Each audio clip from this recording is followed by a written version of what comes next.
Bluesky's for everyone, and we think that over time, the broader public conversation needs to be on an open protocol, which is what we're built on. I'm Wired senior writer Kate Knibbs. Today I sat down with Bluesky CEO Jay Graper. We discuss how influencers are joining the platform, Bluesky's relationship with news media, and whether she would welcome President Trump to Bluesky. This is the big interview.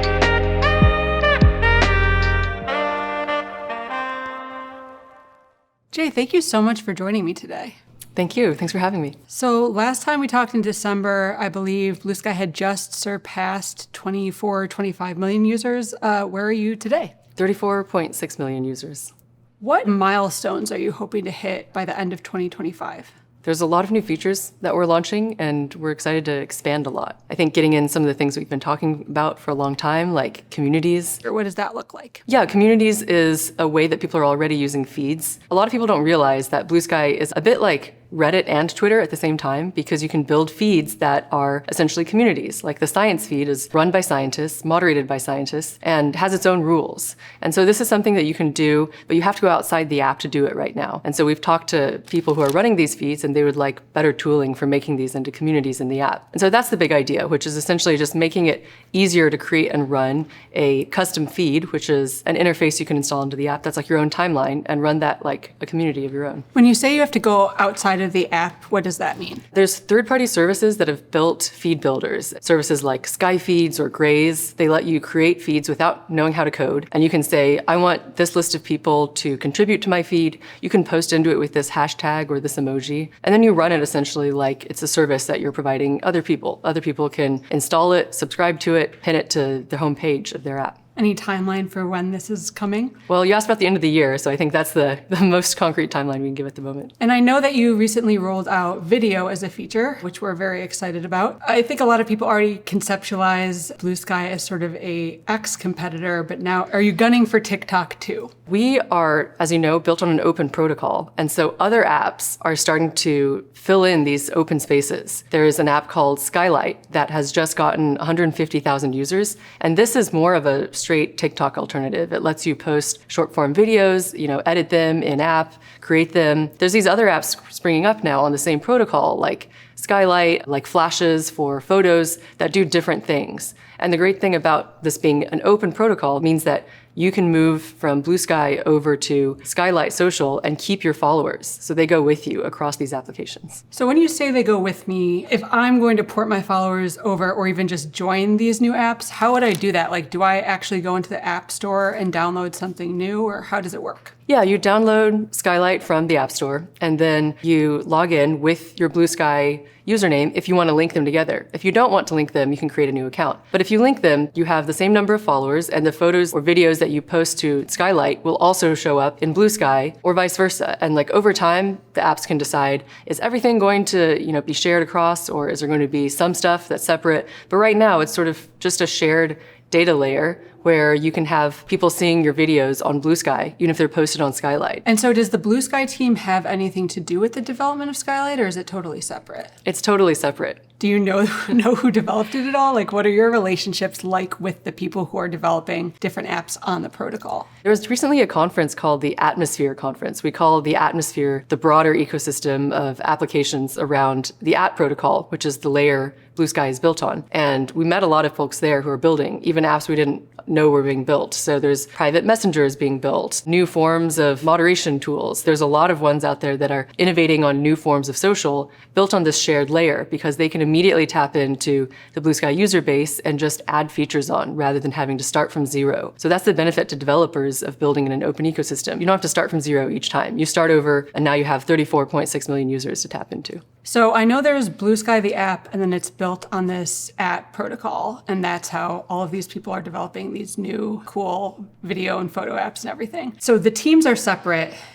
As the CEO of Bluesky, like if one of the video apps were to go mega viral and surpass Bluesky wildly, etc., would that help you, or would it just sort of be a wash for you? It would help us because these are shared backends, if you recall. So that means that all those videos would be being able to be viewed on Bluesky too. It'd probably change the way that people could interact over on Bluesky, because all this content would be coming in from another application. Just like all the content created on Bluesky can be borrowed over there, we can borrow from the other apps as well. And then it means that, if they're building on our services over time, one of the pathways to monetization we've mentioned is developer services. So building out infrastructure for new apps to get started, sort of like a Firebase for social, if you will, where you get new apps off the ground and then, provide infrastructure to them. So I've noticed that there has been sort of an influx of big creators onto Bluesky. But right now there's no direct way for creators to monetize their work on Bluesky in the way that there is on, say, YouTube. Are you working on ways to change that? Yeah, one thing that we've seen is that we're not giving creators money, but we're giving them really great traffic. And that can convert to money, because if you're a YouTube creator or you have a Patreon and you're posting your Patreon link, one big thing is we don't downrank links. And so you're getting higher link traffic on Bluesky even with a smaller follower count. This is true of small creators, and even news organizations have been reporting this difference in engagement and click-through numbers. We've heard from large news organizations that Bluesky is giving better click-throughs and better subscription rates. And so this converts to money once you get people onto your site. So I think this is one of the big benefits we're leaning into right now, is just giving people that direct traffic, that direct relationship with their audience, and giving them the ability to monetize however they want. Down the road, we might introduce other mechanisms, but right now it's just about being the best platform to serve creators' needs in terms of giving them attention, giving them engagement, and giving them the ability to move with their followers, right? So as I mentioned before, if you're a video creator and you do some content on Bluesky to build up a following, and then you download Skylight and you start posting different kinds of content over there, you can have that follow graph just go with you and start building on it. So it's cumulative rather than also as a creator starting from scratch each app you move to. I love that. As someone who's jumped from app to app in the past, that sounds very helpful. And when you were talking about traffic for traditional news organizations, I know that traditionally the news media and social media have had sort of an antagonistic relationship. Like, it's been obviously a huge driver of traffic for news outlets, but then they're sort of beholden to people like Mark Zuckerberg or Elon Musk and what they want to do to the news. Do you have a broader vision for how you want Bluesky to interact with like the information ecosystem or the news media? Yeah, we want to create a more direct relationship again and be the place where we make those relationships happen. And so rather than being the single feed that all user attention passes through, where small algorithm changes can affect how much traffic a news organization is getting, we want to give direct traffic to news orgs and even let them do things like build their own feeds or link their domain directly as their username. Clicking that just clicks you directly through to your site. You can also right now create verified news feeds. Some people have been building these in the community. And so users can just scroll through all the news articles being posted. This means that you're getting direct traffic because you're not depending on the algorithm, which might be at any given moment showing more or less news to a given user. If the users are interested, they can just subscribe to a news feed and see all the articles being published on Bluesky in one place. So recently there's been a pretty noticeable influx of bigger name celebrities on the app, including some of the biggest names in Democratic politics, like Barack Obama and Hillary Clinton just joined, for instance. Are you doing anything to court the celebrities or really famous influencers? We're doing some community outreach. We've had a very community-driven growth strategy. And so we're seeing a lot of growth in sectors with maybe not as big celebrities, but a lot of traction in areas like, sports media, for example. Mina Kimes, a sports reporter, came on and she created a starter pack, which got a lot of follows very quickly, because when you create starter packs, which are essentially lists of accounts that bundle together everyone in a given field, when new people come on through that link, they're following all of them at once. So that's been a way that communities have been onboarding outside of, politics or like even large celebrities. We have game devs, we have sports, we have science. Lots of these different interests are kind of starting with people building custom starter packs and then bringing on folks directly into their community. Some of these bigger name people who are joining, they do tend to be liberal politicians when they're politicians. I'm wondering, would you welcome President Trump if he was debating joining Bluesky? Yeah, Bluesky's for everyone, and we think that over time, the broader public conversation needs to be on an open protocol, which is what we're built on, because that lets people choose their own moderation preferences, it lets people choose their own feed preferences, and things can evolve without it being a binary choice, which is like everyone has to adhere to this set of moderation rules or that one. You can have customization both within the app and outside of it. Right now, it's people who feel that there's more direct benefits to being on here if you're a creator or somebody who wants to have a direct relationship with your audience. But over time, the benefit of this protocol-based approach, I think, will extend to all sorts of social media users. So right now we're in this moment where free speech is under threat and free speech on the internet is under threat. I'm wondering how you envision Bluesky's relationship to speech, including political speech, and what your obligations are to your users and I guess to the internet at large. I think building on an open protocol like we've done is the most enduring foundation for speech, because what we're doing is creating a digital commons of user data where you really get to control your own identity and your data. And then we're building, infrastructure that I hope stays around for a really long time, because Bluesky, the app, is just one site where speech can happen. And all these other apps are showing that you can have an ecosystem of a lot of different applications. This is like the web itself. Early on, we had AOL, and accessing the internet happened through AOL. And if the AOL web portal wasn't showing you something, it would be a lot harder to find. And then more unopinionated browsers came along, and these just linked you out to the broader internet. And now anyone can put up a blog and host their own views online. And then there's larger websites if you want to, be on Substack or Medium, but you can either self-host or choose one of these. This is the kind of ecosystem we're building. Anyone can self-host, and then the question of, freedom of speech, not reach, is made very tangible, because then the sites like the sort of mediums of the world that host a lot of blogs get to choose their moderation rules. But if individuals are unhappy with that, they can start a new site or host their own blog. For people who might not be familiar with the phrase freedom of speech, not freedom of reach, could you explain it? Yeah, this was a principle that old Twitter talked about early on. And when we were spinning out of Twitter, I never worked for Twitter, but we opened up this new design space around Bluesky, which was how do we embed that into a protocol layer? So the freedom of speech is embedded in the protocol. Anyone can do the equivalent of standing up a new blog.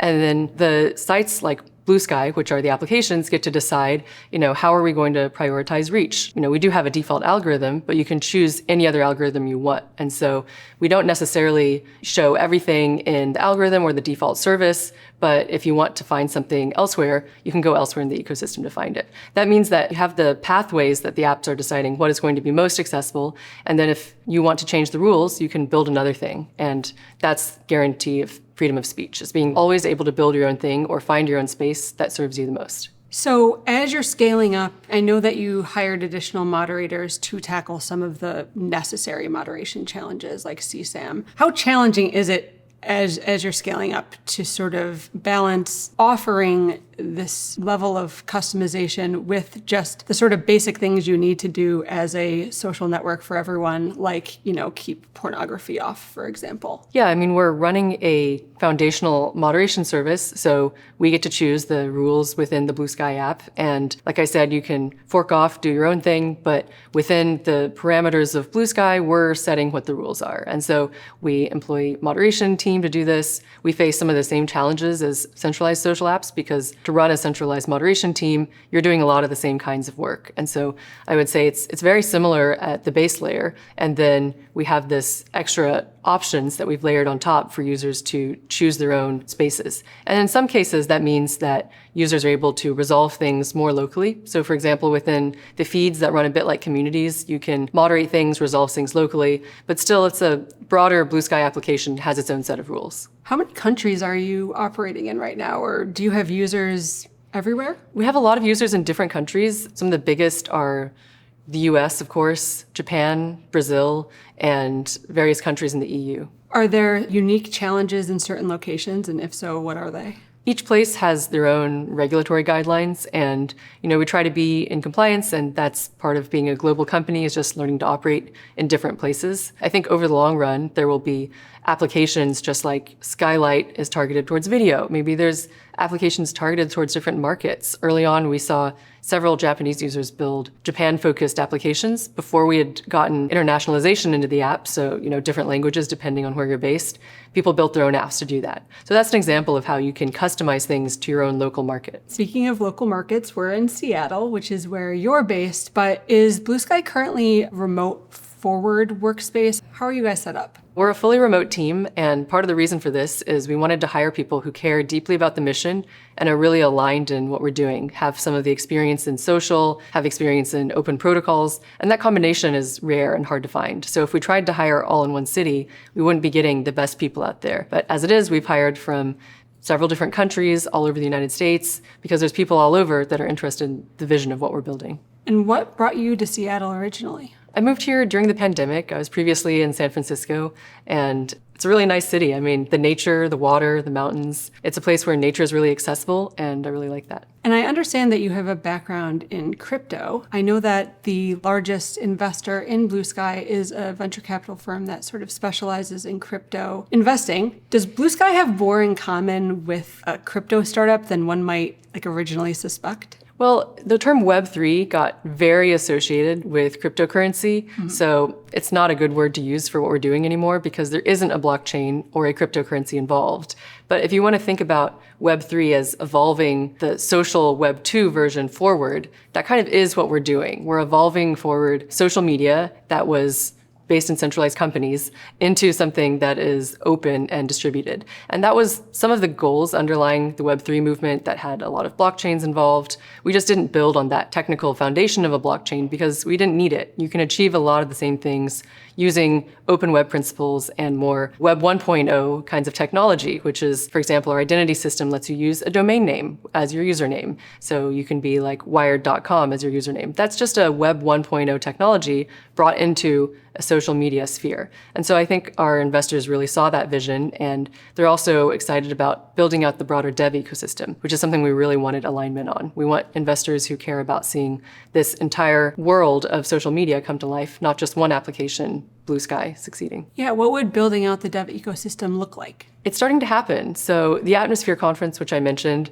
was started and run by the community. We heard about it partway through and sponsored it, but they found other sponsors as well. And it's something that's taking off sort of as a movement of people to reclaim social. And Bluesky and the Open Protocol is a great place to do a lot of this building. People are getting in and starting to build different applications, starting to propose new ways the protocol could be evolved. Private data, for example, is not something that we have in Bluesky at the moment as part of the protocol, but people are proposing new ways to do private data for their applications that they're building. And so moving forward, the app protocol, I don't think all the development will just be within the Bluesky company. It will be other people building their own applications and then modifying the protocol and suggesting changes that meet the needs of what they're trying to do. And when you say the Bluesky company, would you be the CEO of all of this or just the platform? I am just the CEO of Bluesky Social. So we have built out the app protocol and we maintain the Bluesky application. So we'll always maintain the Bluesky app, but the app protocol is going to take on a life of its own. Pieces of it are going to be standardized,